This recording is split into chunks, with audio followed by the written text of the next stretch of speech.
War debt pessimists, however, were willing to repudiate the domestic debt, or the sums owed by the U.S. government to U.S. citizens.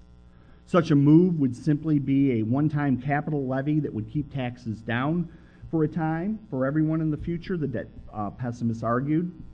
Most holders of government debt instruments, or IOUs, were speculators who had purchased them for pennies on the dollar. They were rich, in other words, and could well suffer the loss. In fact, the low price they were willing to pay for government IOUs proved that they expected a default.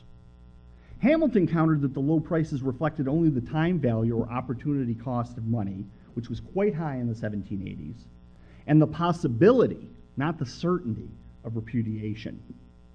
Again, context is critical, as most of the IOUs were in default, with the issuing governments paying neither interest nor principal as promised, or resorting to the practice of paying interest on IOUs with yet more IOUs.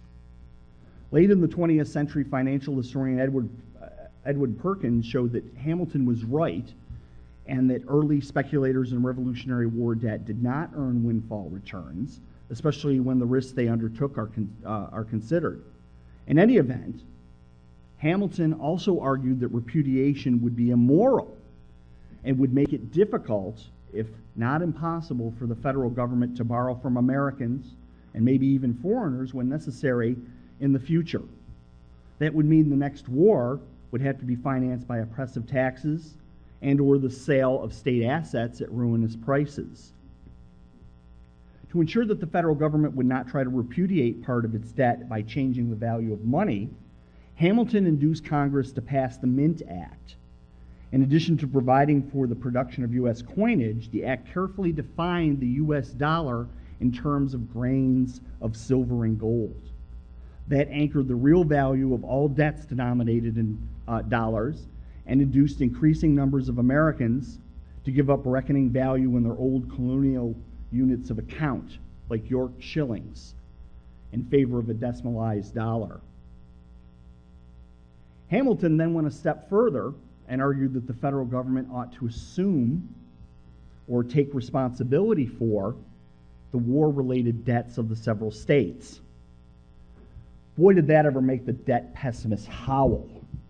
They feared that Hamilton was trying to create a huge permanent national debt that would be used to cow the populace into submission to federal authority.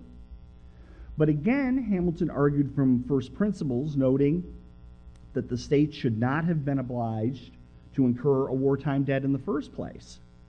Only the want of an effective federal government had necessitated the practice. Moreover, only the new federal government received the right to tax foreign trade, so it could generate the revenue to repay the debts much more cheaply and easily than the state governments could. The debt pessimists, led by James Madison and Thomas Jefferson, also pushed for what was called discrimination.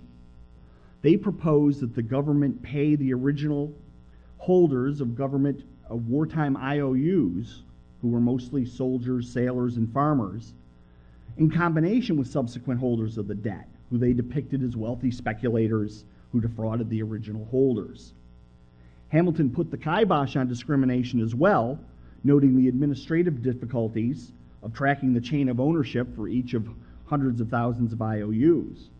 Moreover, original holders had not been defrauded in most cases. They simply valued the cash payments they received over holding the IOUs until the bankrupt governments that issued them finally got around to repaying them.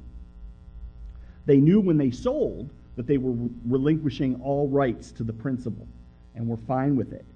To give them some of the cut would be a windfall for them, but would ruin the nation's reputation for fair dealing at both home and abroad. With the aid of some astute backroom bargaining, Hamilton managed to implement most of his plan for the Revolutionary War debt, including assumption of state debts and non-discrimination against holders.